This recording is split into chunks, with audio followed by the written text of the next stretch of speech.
মারাত্মক একটা দুর্ঘটনা ঘটে গেল ঢাকা চট্টগ্রাম হাই রোডে মিরসরাই এবং মিঠাছড়ার মধ্যবর্তী স্থান সুফিয়া রোডের পূর্ব পাশে যে হুন্ডা গ্যারেজ আছে ওই হুন্ডা গ্যারেজের পাশে দুই তিনটা যে দোকান ছিল খুবই মারাত্মকভাবে একটা বিএসআরএমের গাড়ি আরেকটি বিএসআরএমের গাড়িকে ধাক্কা দেয়।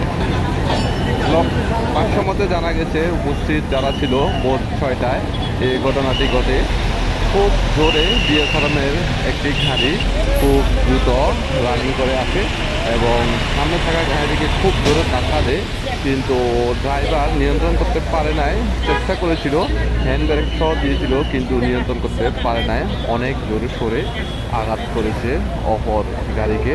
বিএসআরএমের গাড়ি দুটোই ছিল একসাথে এবং যেখানে যে দোকান ছিল ওই দোকানটা খুবই ক্ষতিগ্রস্ত হয়েছে এবং মানুষ